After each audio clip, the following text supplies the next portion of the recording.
Good morning, sirs. Is it good morning, good afternoon, or good evening now?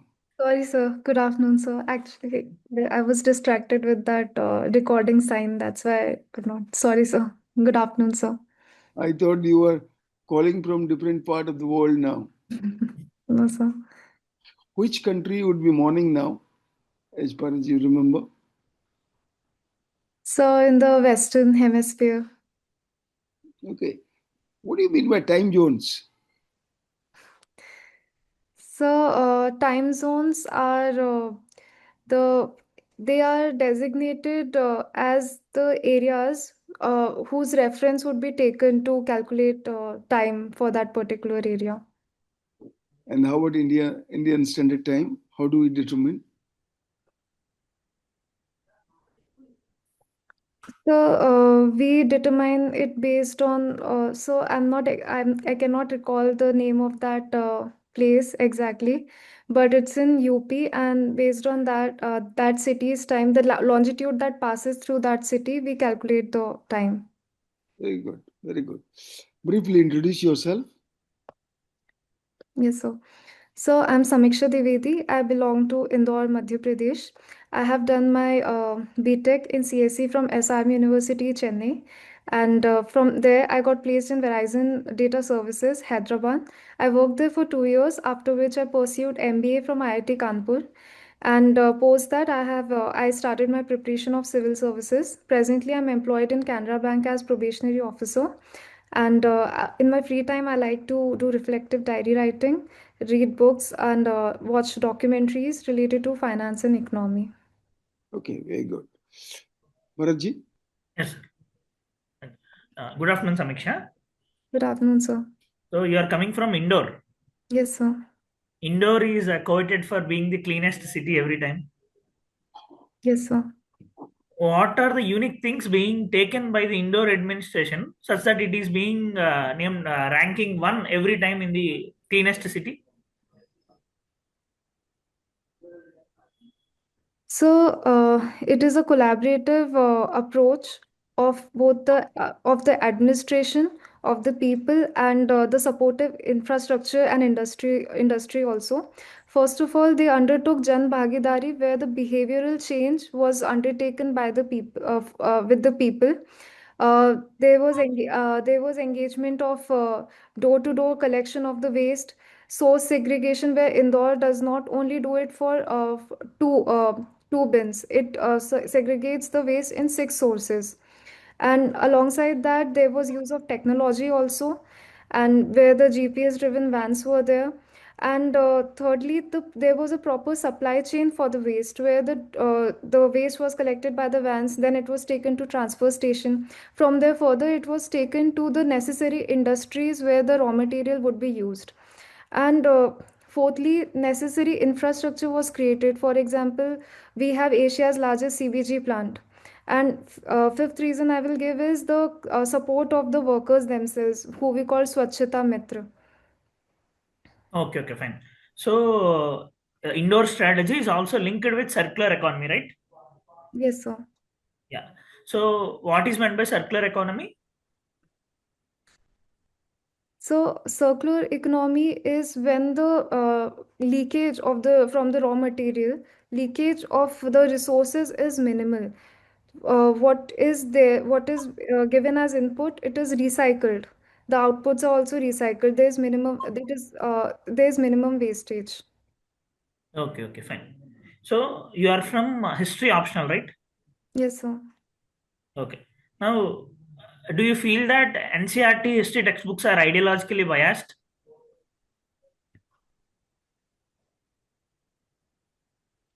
So I would not say that they are ideologically biased, because they serve as standard for students to learn about history, and provide an idea about Indian history from the point of view of Indians. And these textbooks have been there since many decades.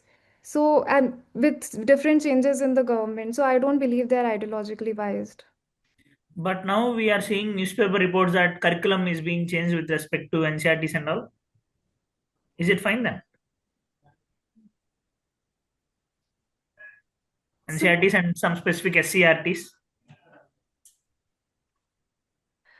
so I believe there is increased awareness that a lot of sections in India they were not adequately represented. For example, regional histories of Northeast India or regional kingdoms in South. So I believe that in order to make place for those histories, certain sections are being cut down. Definitely, we should not eliminate an entire part of the history, but I believe there should be a balance between both regional and pan-India history. Okay, okay, fine. Now, being from Madhya Pradesh and also related to history optional, can you name what are the UNESCO World Heritage Sites in Madhya Pradesh? Yes, so there are three UNESCO World Heritage Sites in Madhya Pradesh. First is Khajuraho, which is related to Chandela architecture in Chhatarpur. Second is Bhimbetka in Raisen, which gives information about Mesolithic, Neolithic age with its paintings. And third is Sachi Stupa in Vidisha, which gives information about the Buddhist heritage and modern empire. Okay, okay, good. Uh, Next, you are currently a banker then, Yes, sir. history optional banker and all. Okay, fine. Now, have you heard about DSIPs, domestic systematical important banks? Yes, sir. So, what are the banks currently being named as DSIPs by RBI? So there are three banks presently. It's State Bank of India, HDFC, and ICICI Bank.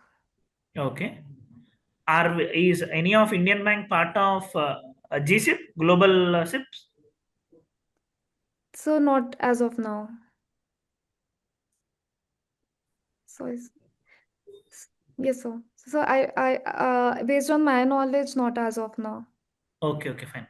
Then, so Canara Bank, which you are pursuing, you are working currently, is not part of DSIP. No, sir, it is not. Why so? What is the criteria for being selected as a DSIP? So uh, there are five parameters, which include substitutability, interconnectedness, uh, and there are three more, sir. I'm not able to recall. And along with that, they yes, so they were these five factors. I'm not able to recall the other three. Sorry, sir. Okay, okay, fine. Yes. Now, So yeah, can I? Sorry, yeah, sir. please, please. Yeah. So it was size, substitutability, interconnectedness. Yes, so three only. Okay, okay, fine. Now, if we are quoting some bank as DSIP, will there be having any additional thing they have to do, like any additional tier one ratio and all? Yes, so over the tier one ratio, they have to maintain a little bit more of tier one ratio. For example, for SBI, it is 0.8% more, and for HDFC, it is 0.6, and for ICICI, it's 0.2%. Okay, okay, fine. Now, have you heard about regional rural banks? Yes, sir. Yeah. So now government is pushing for one state, one RRB. Yes, sir. What is the reason for it? So first of all, there was a multitude of RRBs which was affecting the scale of capital and their viability. And second thing is, yes, so second thing is, they were not having enough capital, so they were not able to perform their functions well. And so these two are the main reasons. Okay, okay, fine. Now, who will be regulating RRB? So RBI regulates RRB. Is there any role of NABARD in it? Yes, sir. It undertakes the supervisory framework in case RRBs are not performing well. Okay, okay, fine. Now, have you seen the FTS being signed aggressively in this last 1 year? Yes, sir. Can you name some FTS recently signed by India? So in 2025, India signed three FTAs with UK, Oman, and recently with New Zealand. Okay. What is the unique thing about Oman's FTA? Sorry, New Zealand's FTA? So New Zealand has committed to investment of around 20 billion US dollars, and along with that, it has given support for skill-based mobility for Indian labor. It will provide visas for professionals, especially for services like Ayurveda, etc. So I believe skill mobility is the major unique factor. Oh, you're telling that mode 4. Okay. Yes, sir. Okay, okay, fine. Last question from my side.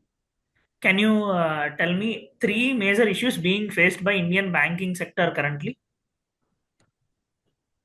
Yes, sir. So, first of all, there is squeezing of net interest margin because the deposit rates cannot be increased for the competitiveness reason, and the interest rate on loans they have been reduced, especially with the rate reduction with RBI. Second is the evergreen issue of NPAs because with even though it's recently it is under control, but because of increase in unsecured lending, etc., there is always the risk of NPAs. And thirdly, there is issue of digitization, especially with rising issue of cyber fraud, use of mule accounts, and also digital technical glitches as seen in UCO Bank in 2023. Okay, okay, fine. So you had mentioned about a digital issue with respect to banking sector. Have you heard about free AI? Yes, sir. What is it? So it is an initiative by RBI in order to promote the use of AI in banking services. Okay, okay, thank you. Sir, over to you, sir. Thank you. Thank you. Samiksha, when you talk about NPA in the banking industry, being a computer engineer, how do you assess computer has really not been helpful in banking in checking NPA? If I say that, would you agree with me? So I believe it has a mixed impact where it has helped in automating a lot of activities. For example, in case of NPAs, when an account is incipient, it is supposed to give alerts to the bankers, but the collection and the at the end payment is in a way responsibility of both the banker and the borrower. So computer can facilitate it, but it cannot completely eliminate it unless and until there is support from the human factor. But you're talking about the base level. But at the level of monitoring, we get to know about NPA, which has reached a dangerous level, only when it is already sunken, isn't it? So you are talking about an issue at the branch level. I'm talking about at the bank level in the Yes. overall system, whether computer has failed in checking NPA.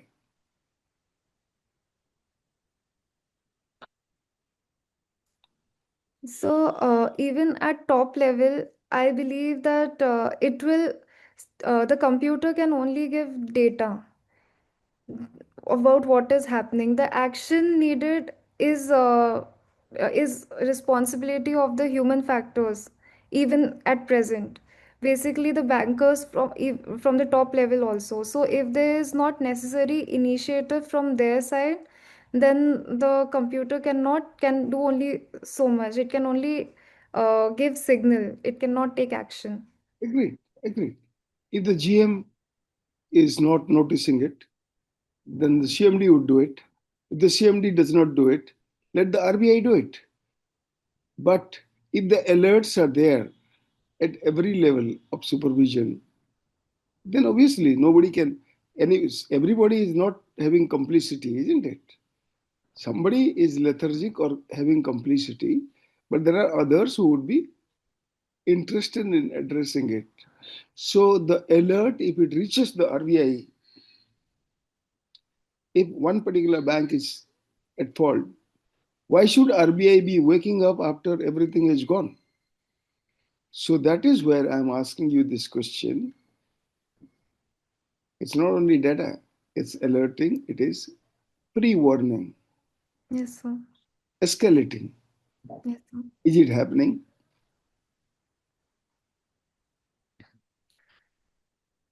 Uh, so it's true that when often the action is taken when the banks have come to a very precarious situation. For example, there was Lakshmi Vilas Bank only when in 2023, where only when it reached a very grave situation. For example, RBI has a prompt corrective action framework, so only when the parameters do not align by the its parameter, when parameters cross a certain threshold, only then RBI takes action. However, there should be regular monitoring and regular auditing of the banks, so that any incipient stress a bank is seeing at NPA level, it should be directly identified.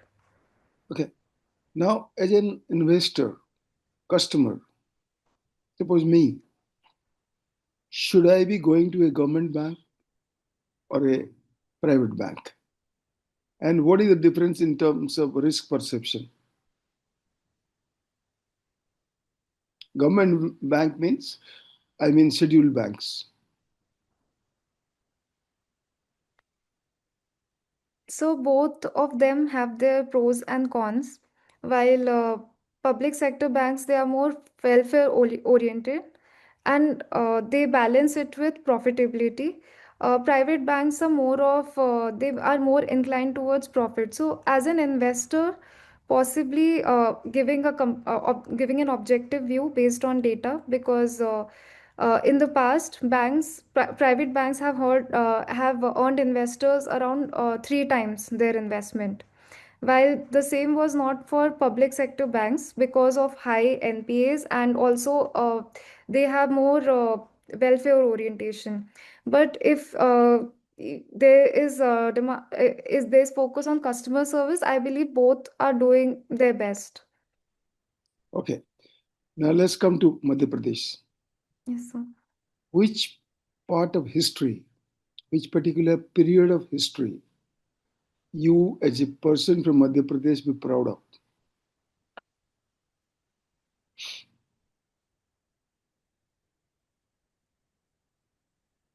So I'm proud of mainly the period between 1000 to 1700 AD, because there was lots of architectural and creative activities that were taking place in Madhya Pradesh at that time.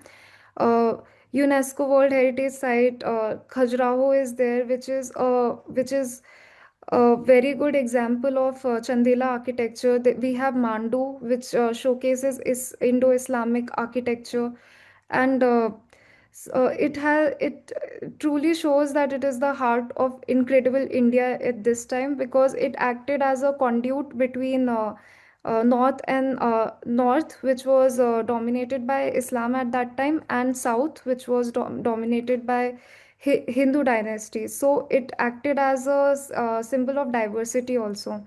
So I believe this period was very rich for Madhya Pradesh. Okay, you come from Indore. Yes, sir.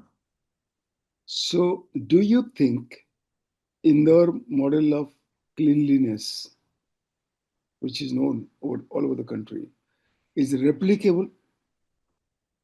If yes, why it has not been replicated in Bhopal and uh, Gwalior or Jabalpur?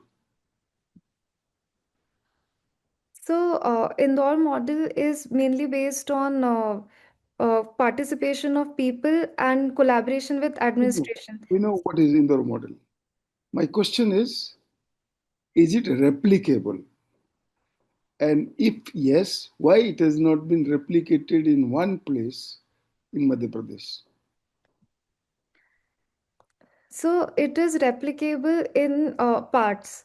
For example, we can nudge people to have behavioral changes. We can we can support municipal corporation to become more proactive. However, there are certain issues in this. For example, Indore is a small urban area. It's a smaller urban area, and it's essentially a plain region. Regions like Bhopal, they are more hill Jabalpur, based. Jabalpur. So I believe that all these cities, they are doing their part uh, based on their niches, how they can replicate the cleanliness model. They are coming up with many technological innovations also. For example, Jabalpur has its own ideas. For example, it has implemented something called smart bin. Bhopal is focused more on policies. For example, blue it's focusing on blue green infrastructure. So they are not exactly replicating it, but they are taking the lessons they can implement at their cities based on the uh, different factors of their localities. With a rich history, why is Gwalior being at the center of the country with good communication is not a tourist hub? It has all the things to succeed as a tourist hub. It is well communicated. It is equidistant from most parts of the country. It has got very rich history. Why it is not a tourist hub?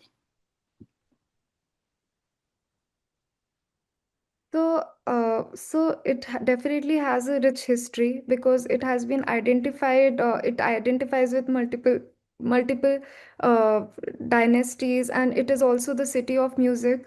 However, I feel that that history has not been popularized enough for people from Madhya Pradesh are aware of it, but the in at pan India level, that kind of awareness and attention has not been given to it. And alongside that, every tourist location has something which separates it entirely. For example, for Mandu, it was the story of love story of Roopmati and Baz Bahadur. So that kind of uh, popularization has not been done for Gwalior. And also there is issue of infrastructure safety. It's in Bundelkhand, so certain facilities are not available. Okay. My last question. You studied in SRM Chennai, Yes, sir. working in Maharashtra. Yes, sir. What are your learnings from Chennai or Tamil Nadu or Maharashtra? If at all you get a chance to serve as administrator, civil servant in Madhya Pradesh, what is your takeaway from these two states, Maharashtra and Tamil Nadu? So the pride they have in their culture, their linguistic history is very commendable. Another thing that I respect is their focus on education because they have developed a good educational infrastructure. Are you talking about both or one after another? So I said Tamil linguistic. Nadu, Maharashtra. Yes, sir. So for Tamil Nadu and Maharashtra both, I will suggest the pride they have in their culture and their language is very commendable. For Tamil Nadu, I will suggest uh, the the educational infrastructure and the urban infrastructure. They have invested a lot in that, especially industrialization, taking advantage of their coastal location. They have worked really well. And I apologize, sir, for Maharashtra. I have not lived there that long, so I will have to think more on this.